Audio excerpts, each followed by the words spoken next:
우리 신명기 7장 12절부터 16절까지인데요.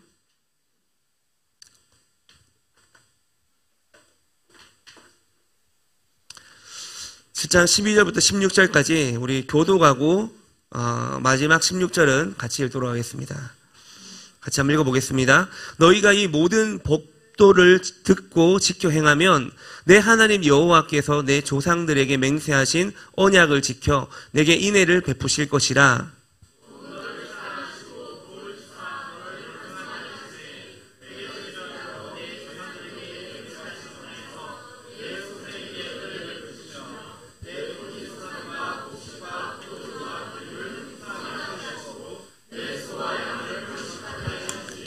내가 복을 받음이 만민보다 훨씬 더하여 너희 중에 남녀와 너희의 짐승의 암수에 생육하지 못함이 없을 것이며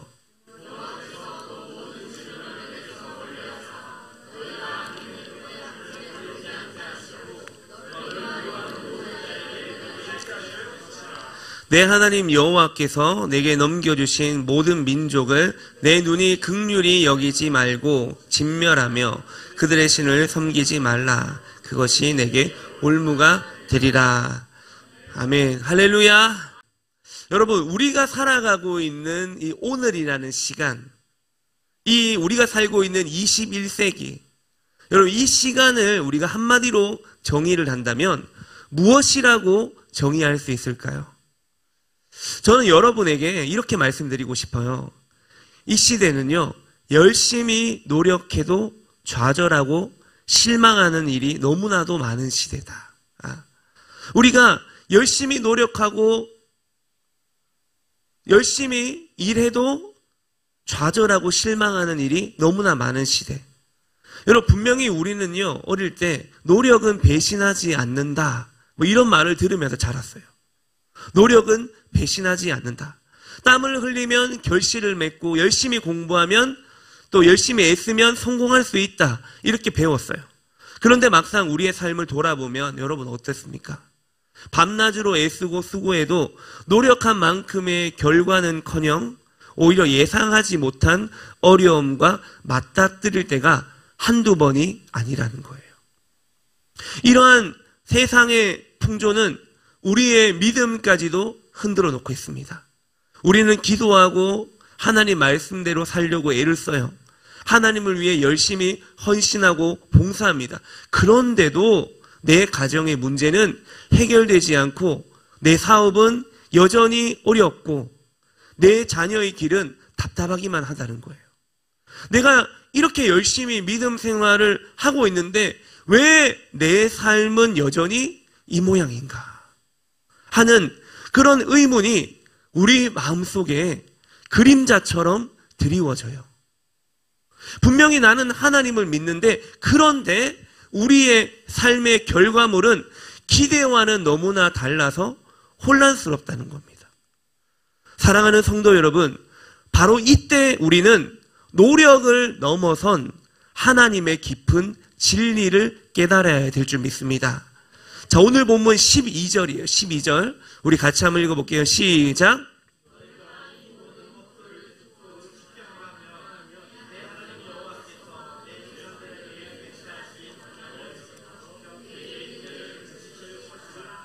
자, 오늘 설교 제목이 뭐뭐 하면, 그래서 저는 제목을 행하면이라고 정했어요. 행하면.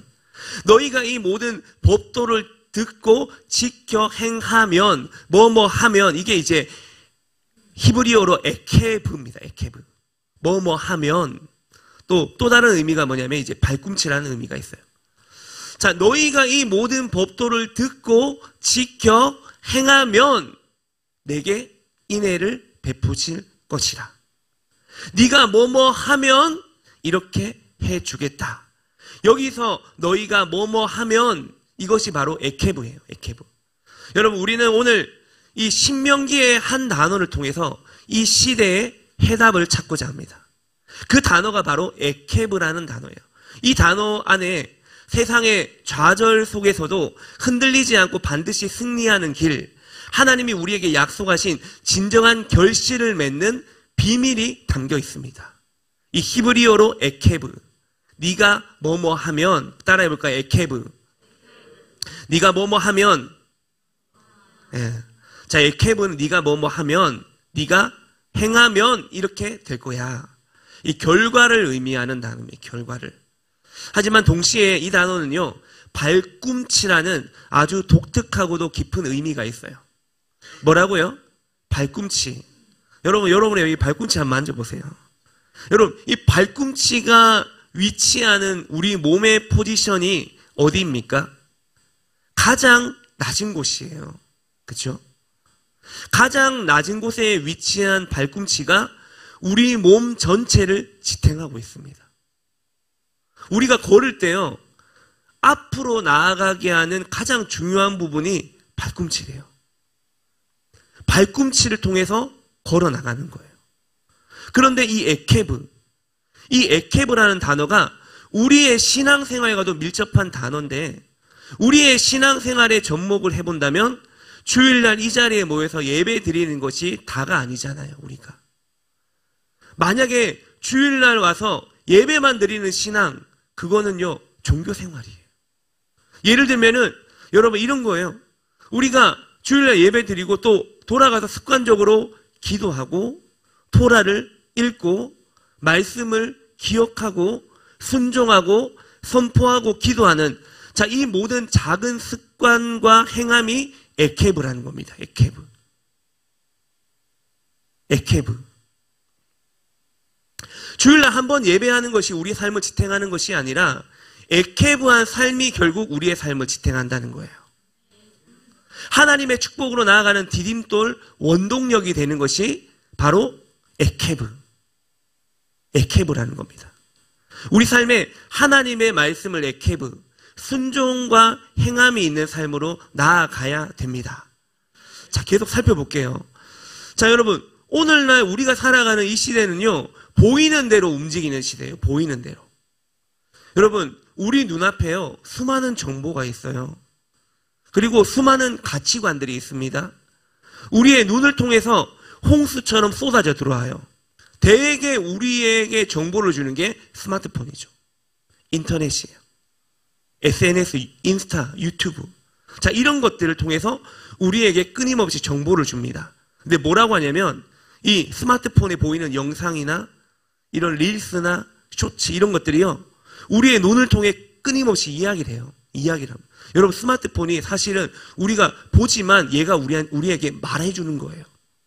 야, 이게 옳은 거야. 네가 지금 보고 있는 게 옳은 거야. 네가 보고 있는 이것이 정의야. 정의. 이게 맞는 거야. 라고 말하는 목소리가 여기서 막 나오는 거예요. 그 얘가 우리를 막 이끌어 가려고 하는 거예요. 야, 네가 이거 봤잖아. 너 이게 옳은 거야. 이게 정의야. 여러분 놀이동산에 가면 거울방이라는 게 있어요. 여러분 거울의 방 들어가 보셨어요? 저는 여러 번 들어가 봤는데, 여러분 거울의 방에 들어가면요, 들어갈 때는 그냥 들어가요. 근데 들어가면 다 거울이잖아요. 바닥도 거울, 천장도 거울, 옆도 거울, 다 거울이에요. 그래서 어디를 가야 될지 모르잖아요. 혼란스럽잖아요. 여러분, 지금 이 시대가요, 거울의 방과 같아요. 우리가 살고 있는 우리의 포지션이 거울의 방에 들어간 것과 같아요. 어디가 진짜 문인지를 알 수 없는 그런 혼란스러운 시대라는 거예요. 여러분, 우리는 이 혼란한 시대에 무엇이 진짜인지 무엇이 가짜인지 분별하기가 힘든 시대를 살아가고 있다는 거예요. 그러나 여러분, 우리에게는 감사하게도 흔들리지 않는 유일한 절대적 기준이 있다는 거예요. 그게 뭐예요? 말씀이에요. 토라예요. 여러분, 토라는요, 단순한 율법이 아닙니다. 토라는요, 가르침, 교훈이라는 뜻을 포함하고 있어요. 여러분, 우리가 가령 건물을 짓는 것을 상상해 보겠습니다. 건물을 짓는 거. 여러분, 건물을 지으려면 반드시 필요한 게 있어요. 뭐가 필요합니까? 건물을 지으려면? 땅도 있어야 되고, 돈도 있어야 되고. 근데 여러분, 건물을 짓는 것에 필요한 게 뭐예요? 반드시 필요한 게 뭐예요? 도면이에요, 도면. 그죠? 설계 도면이 이제 필요하죠. 건물을 짓잖아요. 여러분, 토라가요, 설계 도면과 같다는 거예요. 어떤 도면요? 우리 인생을 설계하는 도면요. 토라는요, 우리의 삶이 어디로 향해 가야 되는지 방향을 제시하는 나침반과 같아요. 또 뿐만 아니라 여러분, 토라는요, 우리를 사랑하시는 하나님의 사랑의 편지입니다. 그죠? 동시에 우리를 지켜주는 울타리와 같은 존재예요. 신명기 4장 2절에 이렇게 말해요. 같이 한번 읽어볼게요. 내가 너희에게 명령하는 말을 너희는 가감하지 말고 내가 너희에게 내리는 너희 하나님 여호와의 명령을 어떻게 하라고요? 지키라. 지키라는 것이 샤마르. 지키면, 네가 이 말씀을 지키면, 다시 말하면 이 말 지킨다는 게 뭐예요? 순종하면 그 축복의 결과는 따라오게 되어 있다. 네가 샤마르 하면 에케브 할 것이다. 여러분, 말씀에 무엇인가를 더하거나 빼는 순간 우리는 하나님의 완벽한 도면을 찢는 것과 같습니다. 여러분, 더하거나 빼지 말라 그랬잖아요. 근데 이 말씀은 나한테 너무 부딪혀. 그래서 빼버리면 우리를 향한 하나님의 완전한 그 설계 도면이 있는데 그걸 찢어버리는 거예요. 그렇게 찢어버리게 되면 우리 삶은 불안하게 되고 흔들리게 되고 무너지게 된다는 것입니다. 기준을 잡아야 돼, 기준을. 우리의 신앙은 바로 하나님 말씀 위에 세워져야 될 줄 믿습니다. 기준 하면 그것이 바로 토라입니다. 할렐루야. 잘 아시죠? 여러분, 예전에 우리 거기 무슨 수업이죠? 교련 수업 시간에 기준 하면은 다 모이잖아요. 해쳐 모여하면 다 모이. 기준. 그 기준이 뭐예요? 우리에게 토라라는 거예요. 토라. 여러분, 이 기준이 있을 때 우리는 이 혼란한 이 세상 속에서 길을 잃지 않는다는 거예요. 여러분, 길을 잃기가 너무 쉬워요. 유튜브 쇼츠 이런 거 보면 길을 잃기가 너무 쉬워요. 너무 많은 정보를 막 이야기해줘요. 막 이게 좋다, 저게 좋다, 막. 너무 혼란스러워요. 그러나 여러분, 우리가 이 기준만 제대로 잡으면 여러분, 우리는 승리하게 됩니다. 여러분, 성경에서 죄를 뜻하는 히브리어 단어가 하타라는 단어. 헬라어로는 하마르티아. 의미가 뭡니까? 이 단어 벗어난다는 거예요. 어디서요? 관역에서요. 어떤 관역에서 벗어난 것입니까? 토라라는 기준, 하나님의 말씀이라는 관역에서 벗어나는 것을 의미합니다. 여러분, 이 하나님의 말씀이라는 기준이 없다면요, 우리는 무엇이 죄인지조차 알 수 없을 거예요. 뭐가 죄인지 몰라요. 근데 토라가 죄의 기준을 명확하게 딱 적어놨어요. 그래서 우리는 그 토라에서 벗어나면 죄다. 할렐루야. 토라가 우리의 절대적인 기준이에요. 여러분, 만약에요, 우리가 이 토라라는 기준이 없다면요, 우리는 뭐가 죄인지도 알 수 없고 죄의 실체도 모르고 그냥 세상의 흐름을 따라 살게 되는 거예요. 좋은 게 좋은 거라는, 막 그냥 따라가는 거예요. 여러분, 마태복음에 보면요, 어떤 사람들이 예수님께 찾아와서 율법을 폐하셨다고 말합니다. 그러나 예수님은 이때 뭐라고 하냐면요, 5장 17절에 내가 율법이나 선지자를 폐하러 온 줄로 생각하지 말라. 폐하러 온 것이 아니요 완전하게 하려 함이라. 여러분, 제가 이 말씀을 드리는 이유가 있어요. 여러분, 한국 교회 안에 율법이 폐해졌다는 사상이 있습니다. 그게 정통적인 교회 안에요. 야, 율법 폐해졌잖아. 지금 율법 폐해지고 복음 시대 아니야? 신학 시대잖아. 율법은 지나갔어. 아니에요, 여러분. 예수님이 뭐라고 했어요? 율법을 없애러 온 게 아니라 완전하게 하려 하심이라. 여러분, 여기서 이 완전하게 하다라는 말은요, 영어로 컴플리트 개념입니다. 컴플리트. 컴플리트가 뭐예요? 온전하게 한다는 거잖아요. 그러니까 이 완전하게 한다는 개념은 뭐냐면요, 이전 것을 없애고 새로운 것을 준다는 게 아니고요, 이전 것을 보강하고 갱신하고, 그래서 하나님이 창조하실 때 원래 의도대로 온전하게 회복시켜 주시겠다는 그런 의미입니다. 여러분, 그래서 하나님의 역사는요, 따라해 볼까요? 새로운 역사가 아니라 회복의 역사다.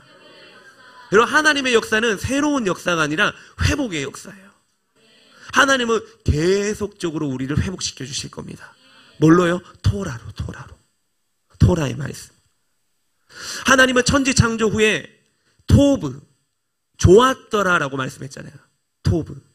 여러분, 토브는 단순히 좋다는 뜻을 넘어서 하나님이 원래 창조하신 창조의 원형, 질서, 형상 그대로의 상태를 의미해요. 여러분, 지금 세상은요, 끊임없이요, 새로운 것을 추구합니다. 그래서 회사 이름도 신세계잖아요, 신세계. 네, 새로운 세계. 새로운 세계를 보여주겠다 그러면서 이마트 만들어내고, 새로운 시대를 보여주겠다 하면서 백화점 만들어내고, 트레이더스 만들어내고, 그렇죠? 그리고 또 뭐가 만들어졌죠? 뭐가 만들어졌죠? 잘 몰라요. 저기 위에 올라가면 그거 있잖아요. 갑자기 당황스럽네. 잘 몰라서. 뭐가 만들어졌어요? 잘 기억이 안 나요. 잘 몰라요? 저도 기억이 안 나요. 아무튼 엄청 이제 큰 쇼핑몰이 만들어졌잖아요.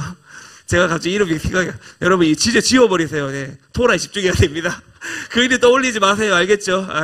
저도 갑자기 생각 안 나네. 예. 아무튼 여러분, 이 시대는요, 계속적으로 새로운 걸 추구하면서, 새로운 걸 제시하면서 미혹하는 시대예요. 세상은 우리에게요, 이렇게 말해요. 야, 하나님이 주신 것은 너무 낡고 불편하지 않아? 토라의 규율이 너무 과하지 않아? 토라 지나갔는데, 옛날 말씀인데 너무 과해. 율법은 너무 구닥다리야. 21세기는 새로운 걸 따라야 돼 라고 우리에게 막 속삭이는 거예요. 막 속삭여요, 우리에게. 야, 지금 시대는 21세기야. 부모님 말 듣지 마. 옛날 토라 말 듣지 마. 우리 청소년들 부모님 말 듣지 마. 야, 지금 시대가 어떤 시대인데 부모님 말씀을 들어. 이렇게 가르치는 거예요. 막 옆에 친구들이 이야기하겠죠. 여러분, 이런 시대, 미혹의 시대. 그러나 여러분, 하나님은요, 우리에게 전혀 다른 길을 제시해요. 예레미야 6장 16절에 이렇게 말하잖아요. 6장 16절. 여호와께서 이와 같이 말씀하시되 너희는 길에 서서 보며 옛적 길 곧 선한 길이 어딘지 알아보고 그리로 가라. 너희 심령이 평강을 얻으리라. 여러분, 하나님은요, 새로운 길을 찾아가라 이렇게 말하지 않았어요. 하나님은 새로운 길을 찾아가, 더 좋은 길이 있어, 뉴웨이, 새 길로 가, 그러지 않았어요. 하나님 뭐라고 하냐면 옛적 길로 돌아가야 돼. 그 길이 선한 길이야. 하나님이 처음 창조하신 질서와 섭리가 담긴 선한 길로 돌아가라고 촉구합니다. 여러분, 이 옛적 길은요, 세상의 눈으로 볼 때는 허상처럼 보일 수 있어요. 그러나 사실은 옛적 길, 그 선한 길이 변하지 않는 하나님의 실상입니다. 할렐루야. 여러분, 이 실상 앞에서는 세상의 모든 화려한 유혹이 허무한 것에 불과하다는 거예요. 우리는 세상의 헛된 것에 현혹될 것이 아니라 창조주 하나님이 세우신 영원히 변치 않는 그 실상 앞에 굳게 서야 한다는 것입니다. 굳게 서리, 영원하신 말씀 위에 굳게 서리. 여러분, 우리가 찬양만 고백하는 것이 아니라 여러분, 이것이 삶이 되어야 됩니다. 할렐루야. 여러분, 우리 다음 세대 앞에서 예배했는데 예배할 때 얼마나 예쁘고 귀엽고 사랑스럽습니까? 그렇죠? 근데 이 친구들의 이 고백이, 찬양의 고백이 실제가 돼야 된다는 거예요. 그냥 이건 노래가 아니야, 얘들아. 이거는 하나님 올려드릴 찬양이고 우리의 고백이 돼야 돼. 그래서 예배 인도할 때마다 믿음이 좋아져야 됩니다. 알겠죠? 믿음을 떨어뜨리는 찬양은 없어요. 여러분, 에케브는요, 우리가 하나님의 말씀을 듣고 지켜 행할 때 반드시 그 결과물이 나타난다는 것을 강조해요. 많은 그리스도인들이 복을 받기 위해 하나님께 이것도 구하고 저것도 구하고 간구합니다. 물론 기도하는 거 중요해요. 기도해야죠. 기도 중요하면, 저도 기도 열심히 하는데 기도 중요해요. 그렇지만 여러분, 하나님의 말씀은 우리에게 좀 더 근본적인 것을 가르쳐줘요. 자, 하나님께서 우리에게 주시는 복은 우리가 구하고 간구했기 때문이 아니라 하나님의 율례와 말씀을 지켜 행했기 때문에 저절로 얻어지는 결과라는 거예요. 이것이 바로 에케브의 원리입니다.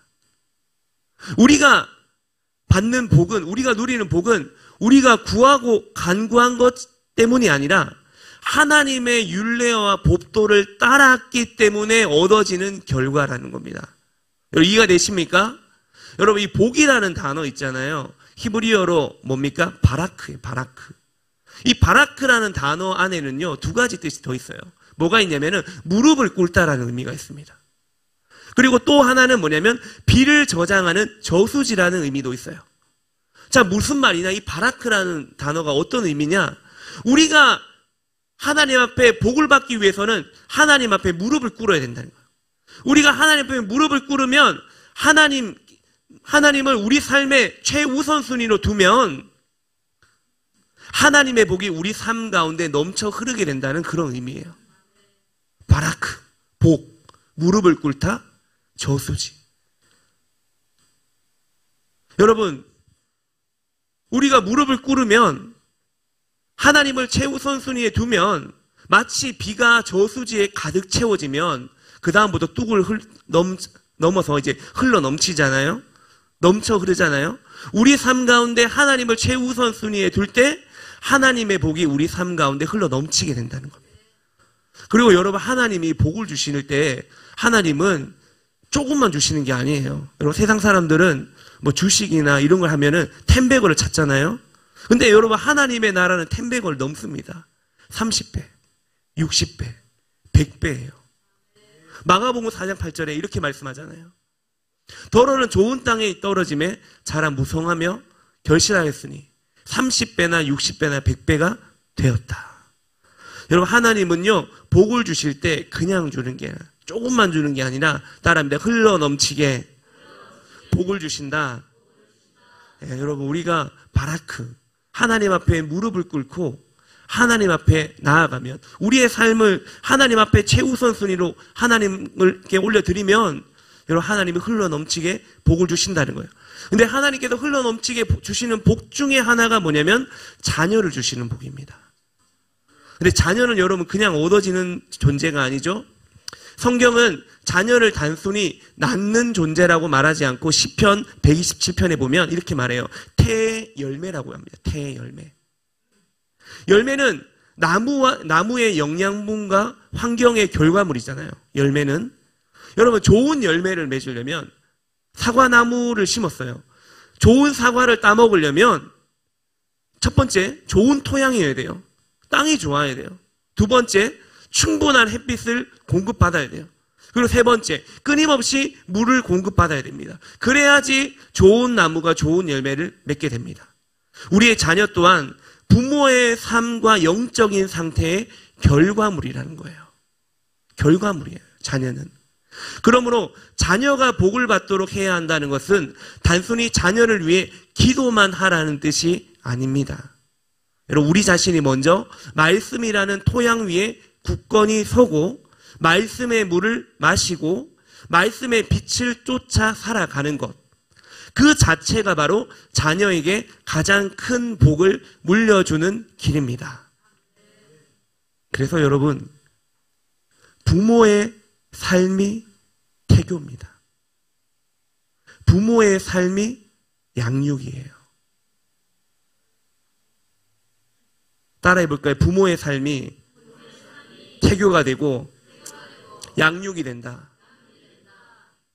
여러분 부모님이요 어떤 어려운 상황 속에서도 감사하잖아요. 그럼 자녀에게 감사의 열매를 맺게 돼요. 부모님이요 이웃을 사랑하는 모습을 보여주잖아요. 그러면 자녀에게 사랑의 열매를 맺게 됩니다. 부모님이 약속을 잘 지키잖아요. 그러면 자녀에게 신뢰라는 열매를 맺게 돼요. 그래서 여러분 부모의 삶이 태교고 양육이 되는 겁니다. 이처럼 여러분 우리가 말씀을 지켜 행하는 작은 순종 하나하나가 바로 우리 자녀의 삶에 풍성한 복의 열매를 맺게 하는 가장 확실하고 구체적인 방법입니다. 제가 누누이 이야기하지만 자녀들에게 유산 많이 물려줄 생각하지 마세요. 저는 선포합니다. 저는 제 죽으면 제 재산을 교회에다 헌금할 겁니다. 네. 자녀에게 필요한 건요, 유산이 아니에요. 돈이 아니에요. 유산 많이 물려줄 게 아니라 삶의 열매를 물려줘야 됩니다. 할렐루야. 네. 네. 여러분, 이것이 바로 에케브의 축복이 다음 세대로 흘러가는 통로가 되는 거예요. 자, 그렇다면 어떻게 해야 우리가 이처럼 풍성한 영적인 열매를 맺고 다음 세대에게 믿음의 유산을 온전히 물려줄 수 있겠습니까? 자, 그 시작은 바로 우리가 먼저 하나님과 깊이 연결되는 거예요. 부모 세대가 믿음의 유산을 자녀들에게 물려주는 그 비결은 뭐냐면 부모님이 하나님과 연결되면 돼요. 여러분, 우리가 영적으로 메마른 나무라면 우리는 자녀에게 좋은 열매를 줄 수가 없어요. 우리 자녀는 좋은 열매를 맺을 수가 없어요. 자녀에게 흘려줄 생명의 물이 없어요. 야고보서 4장 8절에 같이 한번 읽어볼까요? 시작.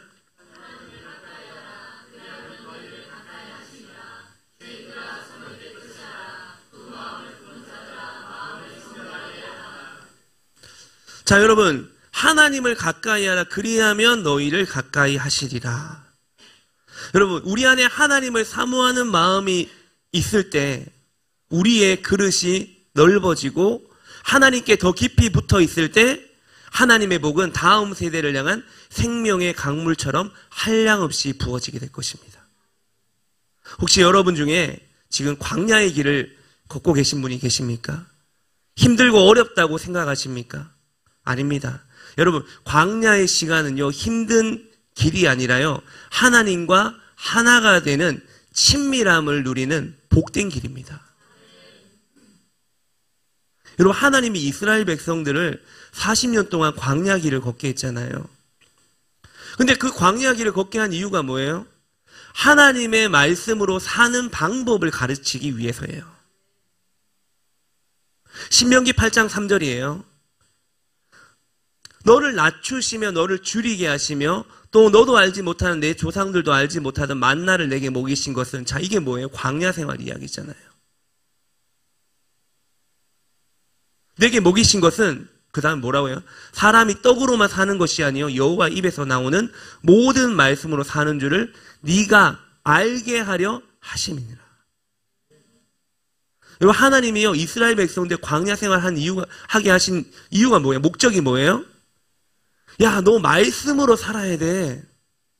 그리고 그 말씀이지 하나님과 교제하는, 여러분, 광야 생활요, 어려운 시즌, 여러분 인생 가운데 광야 시즌이 온다면 그 시즌은 하나님 말씀으로 사는 법을 배우는 시간입니다. 근데 여러분, 그 광야 시즌은 끝나지 않습니다. 죽을 때까지 갑니다. 계속적으로 우리는 훈련해야 돼요. 계속. 제가 사역을 해보니까요, 된 것 같은데 돌아보면 안 돼요. 안 된 것 같아요. 무너져 있어요. 왜냐하면 사역이라는 게요, 계속적인 훈련이에요. 훈련하고 또 훈련하고 또 훈련하고 그러면서 하나하나 세워져 나가는 것 같더라고요. 여러분, 우리의 순종은요, 단지 개인의 차원에서 복을 구하는 행위가 아니라 하나님과의 친밀한 관계를 통해 다음 세대의 영적 유산을 흘려보내는 거룩한 통로가 되는 것입니다. 여러분, 우리는 거룩한 통로가 되어야 될 줄 믿습니다. 우리 부모 세대가 거룩한 통로가 되십시오. 우리 시니어 세대가 거룩한 통로가 되십시오. 자, 그렇다면 우리가 이 놀라운 에케브의 복을 누리기 위한 가장 핵심적인 훈련. 자, 에케브, 뭐뭐 하면 이렇게 될 거다. 그럼 우리가 하나님 안에서 뭘 하면 하나님의 열매를 맺을까? 하나님 주시는 복을 받을까? 자, 그게 뭐냐면, 가장 핵심적인 훈련이 뭐냐면 바로 쉐마입니다. 쉐마.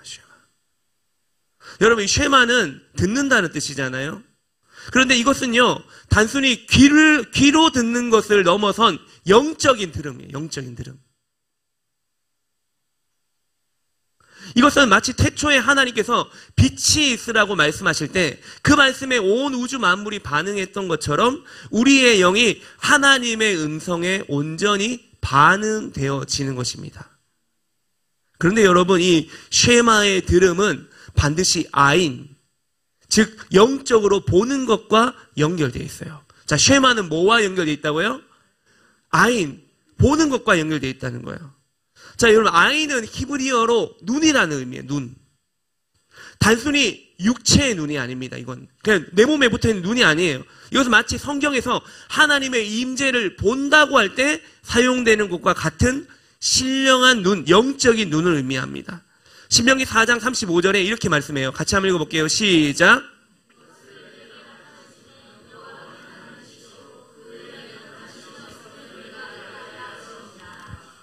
자, 여기서 알게 하려 하심이니라 라는 말씀은 단순히 지적으로 깨닫는 걸 넘어서 보게 하려 하심이니라 라는 이런 의미를 가지고 있는 거예요. 여러분, 이스라엘 백성들을 잘 기억해 보세요. 그들은요, 40년 광야 생활하면서 하나님의 기적을 수없이 많이 봤어요. 그죠? 낮에는 구름 기둥, 밤에는 불 기둥 봤어요. 눈에 봤잖아요. 눈으로 봤잖아요. 그죠? 반석에서 터져 나오는 물을 봤어요. 마셨어요. 하늘에서 만나가 내리는 것을 봤어요. 그러나 그들의 아인, 즉 영적인 눈은 감겨졌습니다. 그들은 눈앞에서 기적을 봤지만 그 기적을 행하시는 하나님을 보지 못했다는 거예요. 기적은 봤는데 하나님 보지 못한 거예요. 너무 안타깝죠. 그래서 여러분, 이 이스라엘 백성들이 모세가 율법 받는다고 시내산에 올라가니까 그 잠깐 사이에 뭐합니까? 금송아지 만들어가지고 하나님이라고 숭배하잖아요. 그런 영적인 우둔함에 빠진 거예요. 왜? 눈으로는 봤는데 영의 눈으로 보지 못한 거예요. 영의 눈이 감긴 거예요. 사랑하는 여러분, 우리의 믿음은 보는 것에서 나는 게 아니에요. 성경은 분명히 말씀합니다. 뭐라고 하냐면 믿음은 들음에서 나며 들음은 그리스도의 말씀으로 말미암는다. 우리가 하나님 말씀을 쉐마, 영적으로 들을 때 우리의 아인, 영적인 눈이 열리게 된다는 것입니다. 그냥 귀로 듣는 게 아니에요. 여러분, 지식을 만드는 게 아니에요. 지식만 쌓으면 안 돼요. 눈만 높아지면 안 된다고요. 여러분, 이 쉐마가 우리 안에 들어올 때 정말 그냥 지식의 말씀이 아니라 들려지는, 우리 영을 깨우는 말씀으로 들려지고, 이 들려진 말씀이 우리의 육의 눈이 영의 눈으로 바뀌게 되는 이런 시즌이 오게 될 때, 여러분, 우리는 세상의 허상에 속지 않고 하나님의 창조하신 실상을 보게 되는 것입니다. 따라합니다. 허상을 보지 말고 실상을 보자. 실상을 봐야 돼요. 하나님 말씀 안에 실상이 있습니다. 하나님 말씀 안에 영원한 진리가 있고 생명이 있습니다. 이것이 바로 쉐마의 들음이 아인의 보는 것으로 이어지는 영적인 원리입니다. 여러분, 에케브의 말씀처럼 우리가 이 법규들, 우리가 들었잖아요. 법규, 뭐예요? 미시파팀. 이 법규들을 듣고 그것들을 지키고 샤마르. 그리고 지키면서 그리고 행한 다음에 에케브. 그렇다면 여러분, 이 약속된 은혜와 언약을 하나님께서 우리에게 반드시 지켜야 될 합법성이 있다는 거예요. 미시파팀, 그리고 쉐마 들어야 되죠. 그리고 그걸 지켜야 돼요. 그리고 에케브, 행한다면 하나님은 우리가 행하는 것을 보고 열매를 주시는 거예요. 우리가 하나님 말씀을 지키고 행하면 그 말씀의 열매를 우리 삶 가운데 먹게 된다는 겁니다. 할렐루야. 네, 여러분, 말씀의 열매를 먹어야 돼요. 그냥 무조건 하나님 앞에 달라고 구하는 것이 아니라, 구하는 것뿐만 아니라 여러분, 구하는 기도가 이제는 우리가 하나님 나라 차원의 기도로 풀어져야 되죠. 또 뿐만 아니라 여러분, 우리가 구하는 이 모든 것들을 그 위에 역사하시는 하나님은 말씀을 통해 우리에게 복을 주시는 분입니다. 말씀을 통해 열매를 맺게 하시는 분.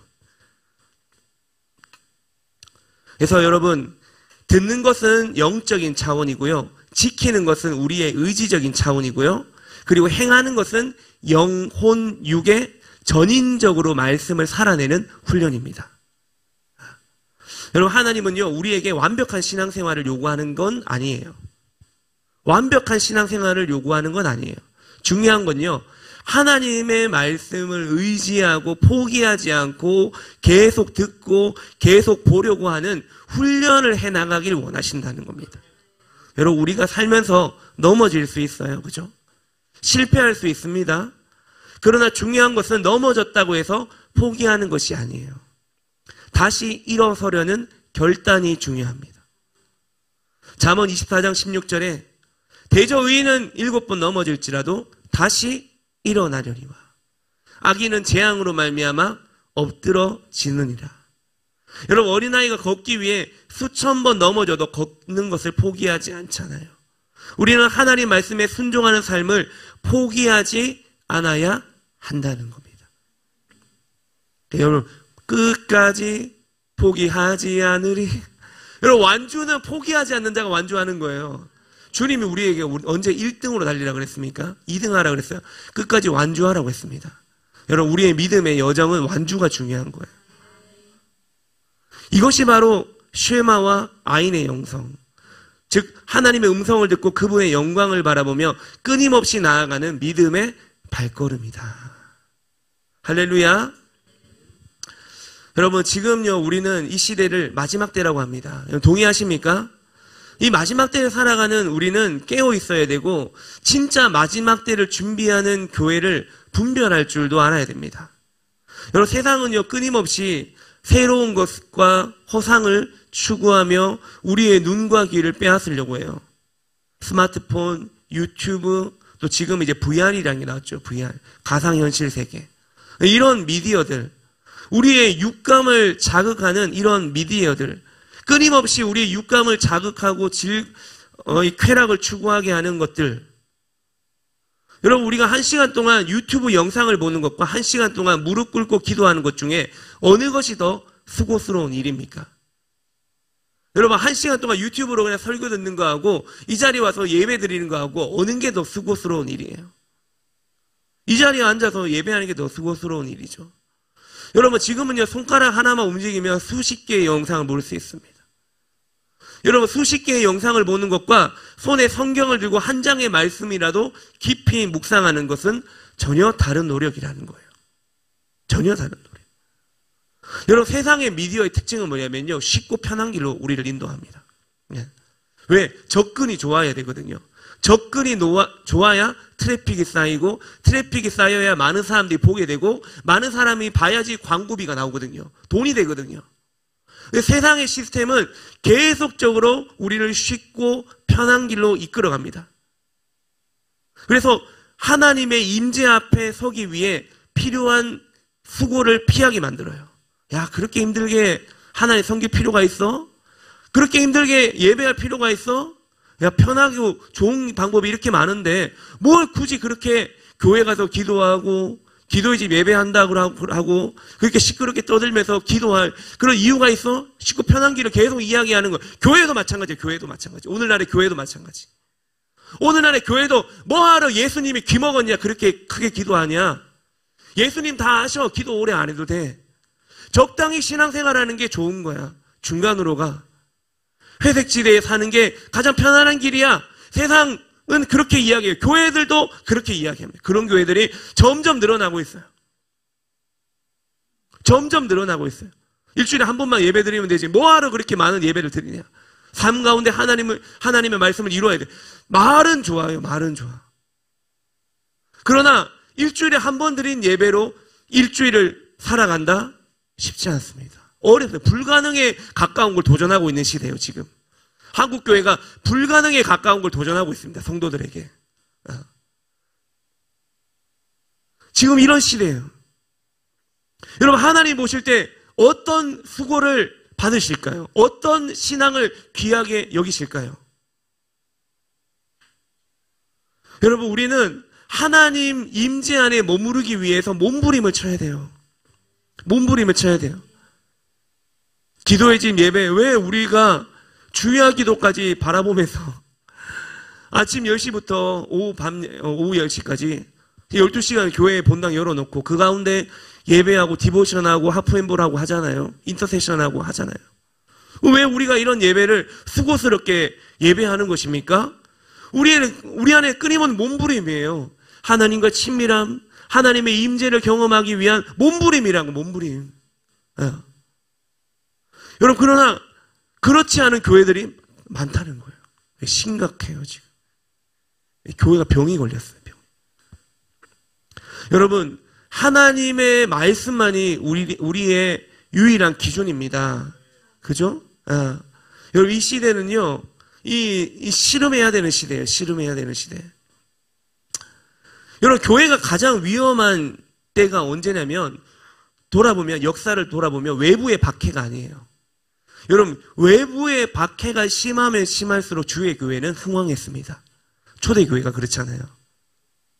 여러분, 교회가 가장 위험한 때는요, 내부에서 싸울 때입니다. 교회들끼리 막 싸우고, 교회 안에서 싸우고.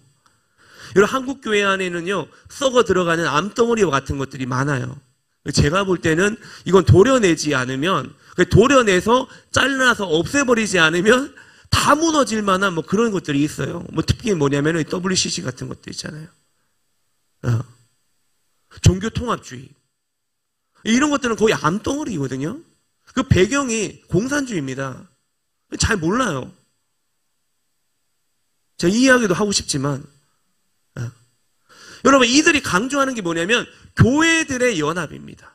교회들 다 똑같은 교회인데, 몸된 교회니까 다 연합하자. 되게 좋아요, 말은. 연합해야지. 근데 여러분, 교회 연합보다 더 중요한 게 있어요. 뭐예요? 진리 안에서 연합입니다. 여러분, 교회 연합이라는 것이 아무리 좋은 명분이라 할지라도 말씀의 진리가 훼손되는 연합은 하나님이 기뻐하시지 않는 연합이라는 거예요. 진리 안에 연합해야 돼요. WCC는 다 부르잖아요. 불교도 부르고 천도교도 부르고, 부산에 열릴 때 통도사 가가지고 거기에 총무 목사님이 통도사 가갖고 참여하자고 해갖고 중들도 데려오고 다른 종교도 다 데려오고, 그게 WCC예요. WCC. 제가 그때 붙잡혀갖고 여기 봉사활동 하러 올 뻔했는데, 근데 지금 돌아보면은 그때 왔었어야 돼요. 그래서 실상을 낱낱이 보고 제가 적나라하게 이야기해줘야 되는데 그때 못 간 게 좀 아쉬워요. 지금 돌아보면.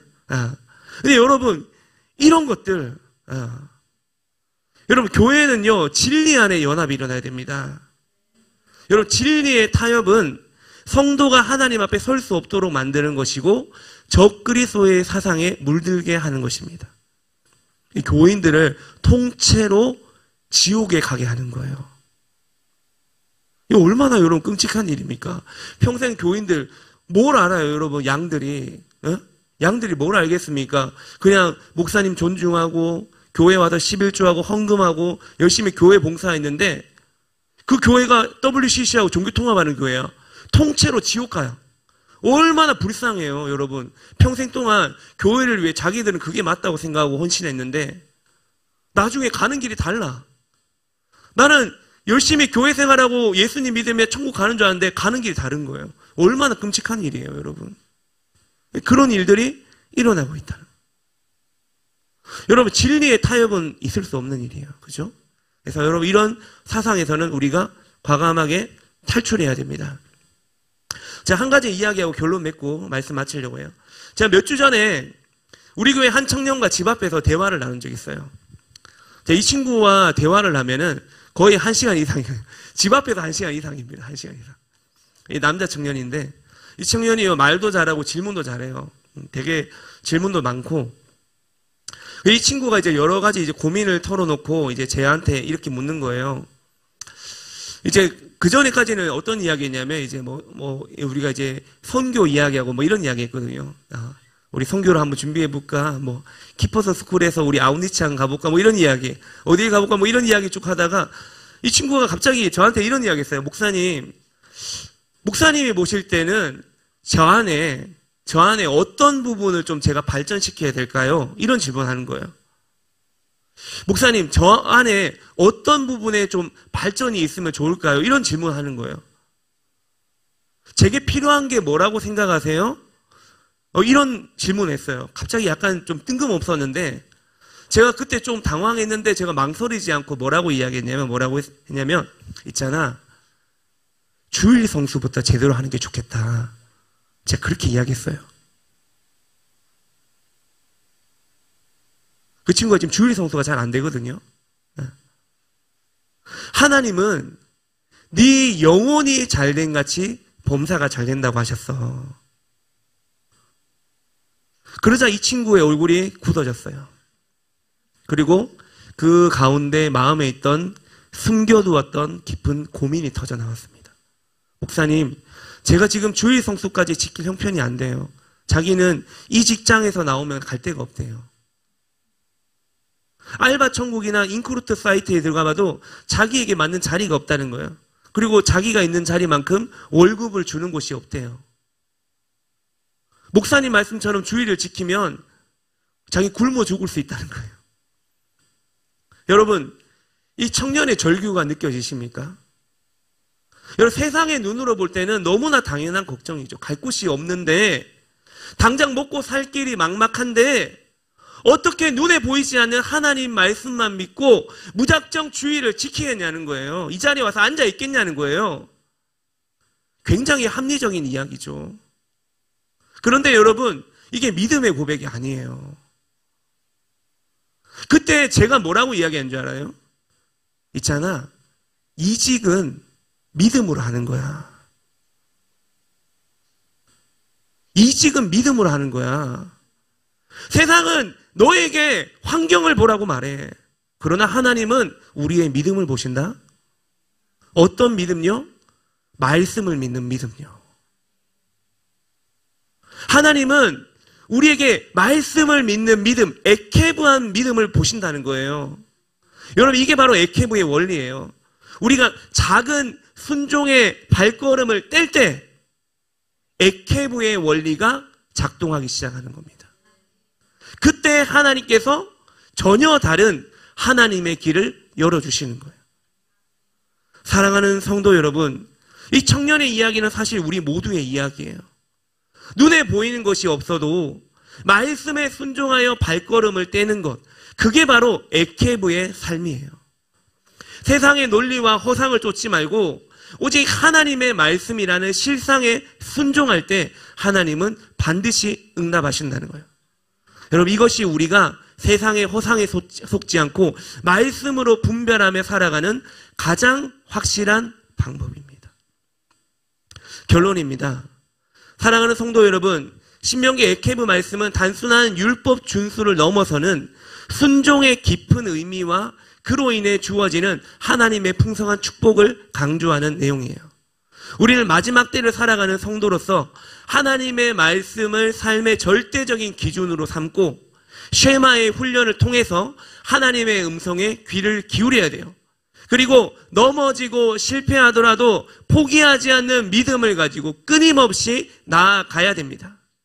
여러분, 우리 리빙처치가 세상의 유행과 허상에 물들지 않고 합리적이고 이성적인 세상의 원리에 맞서는 말씀의 본질을 회복하는 에케브의 진리를 선포하는 사명을 감당하는 그런 교회가 될 수 있기를 원합니다. 여러분, 우리의 순종은 단지 개인의 복을 넘어서 다음 세대와 열방을 향한 하나님의 구속사에 동참하는 길이라는 것을 명심하십시오. 오늘 이 말씀을 들은 우리가 에케브의 정신을 가지고 하나님의 말씀을 듣고 지키고 행함으로 말미암아 주님 안에서 반드시 성장하고 더 나은 길로 걸어가게 될 줄로 믿습니다. 예배팀 올라와 주십시오. 여러분, 이 시간에 우리 함께 두 가지로 기도했으면 좋겠습니다. 첫 번째로, 하나님, 이 쉐마의 훈련을 통해 진리를 보게 하여 주십시오. 주님, 우리의 영적인 귀를 열어주십시오. 쉐마의 음성이 들려지게 하여 주십시오. 우리의 영을 깨워주십시오. 세상의 소음과 허상이 아니라 오직 주님의 음성만을 듣기를 원합니다. 하나님, 그 음성을 들을 때 우리의 영적인 눈, 아인이 열릴지어다. 세상의 거짓이 아니라 주님이 창조하신 진리와 실상이 열릴지어다. 그리하여 하나님, 우리가 듣고 보는 것에 그치지 않고 그 말씀을 우리 삶 속에서 지키고 행하는 에케브의 원리를 살아내게 하여 주옵소서. 에케브의 원리를 살아내게 하여 주옵소서. 우리 다 함께 주여 한번 외치고 기도하겠습니다. 주여, 주님, 하나님이 쉐마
세상의 유혹을 분별하는 지혜를 위해 우리 기도합시다. 여러분, 쉐마의 영적인 들음과 토라의 절대적인 기준을 붙잡고 세상의 허상과 거짓된 가치관에 미혹되지 않게 해달라고, 분별력을 달라고 기도합시다. 여러분, 스마트폰, 미디어와 같은 세상의 쉬운 즐거움에 빠지지 않고 하나님의 임재 안에 머물기 위한 영적인 수고와 영적인 노동과 영적인 노력을 감당하게 해달라고 기도합시다. 마지막 때의 진리를 타협하는 세속적인 흐름에 맞서서 오직 토라의 정신으로 깨어있는 믿음을 지키게 해달라고, 세상의 유혹을 분별하는 지혜를 달라고 이 시간에 우리 다 함께 주여 한번 외치고 기도하겠습니다. 주여.